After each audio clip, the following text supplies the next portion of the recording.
much. I just want to be clear that it's not an accolade for me.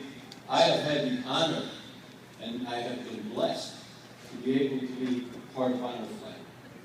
On one of the earlier flights, one of the vets on the way in with buses and motorcycles and everything going on, he said to me, he says, you know, this is like a welcome home that some of us never got. So, on behalf of Hudson Valley Honor Flight and everybody that supports us, I would like to say to each and every one of you, welcome home.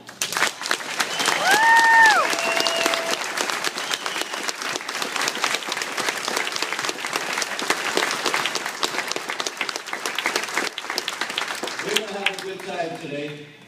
Well, let me rephrase that. As long as the Marines don't act up, we're going to have a good time.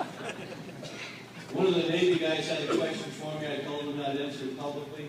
Down in Washington, we have an itinerary where we'll be under the gun a little bit. We don't have extra time, but we will not be able to stop and get tattoos. And another note to the Marines, we usually bring down a significant amount of bail money. We only have a little bit of bail money. We have no felony money, no misdemeanor money, so please make investigation. And one of the airmen was asking me, and I said, no, we are not going to Buddhist for lunch. And to you Army guys, please, no crap games in the back of the bus and on the plane. Our goal here is to have every one of you return here the same rank that you are here today.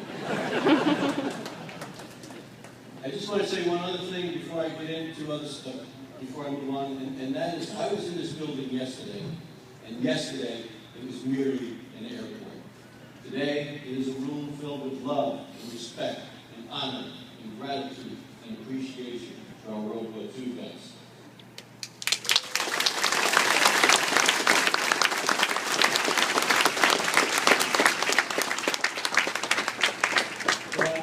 On behalf of everybody involved with Hudson Valley Honor Flight, I'd like to tell you it is a real honor to be able to stand here before you, veterans of World War II.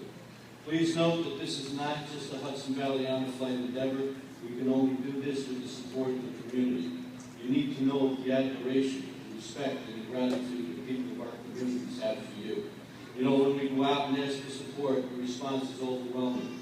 People open up their hearts and their wallets and say, thank you for honoring these guys. We owe them so much. This is not about who we are, but it speaks volumes of who you are. This flight was underwritten by many groups throughout our region: fire departments, service organizations, schools, veterans organizations, motorcycle groups. They all put on barbecues, dinners, pig roast, pancake breakfast, enthusiastically to support the honoring of you. The motorcycle people you see here today have been here to escort our World War II vets since we started this program. And I know in our case up north, they've done it in all kinds of weather, at all hours of the morning, and they are thrilled to do this because of their love and respect for you. Many of them are vets themselves who served in other wars, but they know that today is your day, and they look up to you as having gone before them. A quick little story about the bikers up north in Leatherstocking. My wife and I left the house early one morning, about 5 o'clock to 5:30 in the morning, to get to the rendezvous point, and it was raining, it was pouring. And I said to her, this is not good, we're not going to have the motorcycles. We got to the rendezvous point, and there they were, all the motorcycles, standing there in the rain. And I walked up to the first biker that I saw, and I said, this is awesome. I can't believe that you guys showed up. And he looked at me like I had 3 heads. He said, rain? He said, this isn't rain. He said, and he pointed to the bus with the vets in it, and he said, those guys were in the rain. So.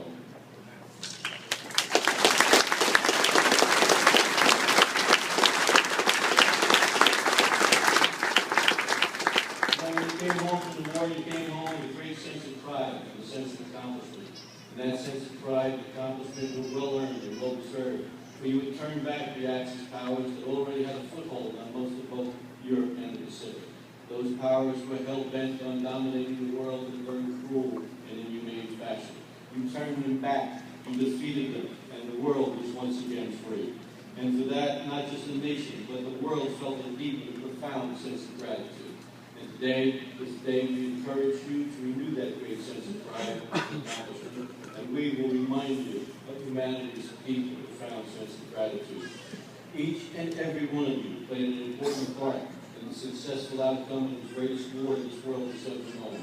You rose to the challenge, you kept the world free, and you made this world a better place for us before we were even born. General George Marshall said in May of 1942, and I quote, "We are determined that before the sun sets on this terrible struggle, our flag will be recognized throughout the world as a symbol of freedom on one hand and on its overwhelming force on the other." End quote.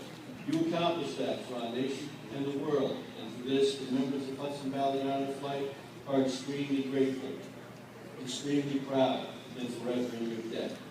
Had you not sacrificed so much, had you not endured for so long, and had you not prevailed so decisively, the world we live in would be a very different place than it is today. And so, with this trip, we honor you, the vets of World War II. Please, enjoy the trip, remember the sacrifices of so many, reflect on the past, share your memories, and most of all, please,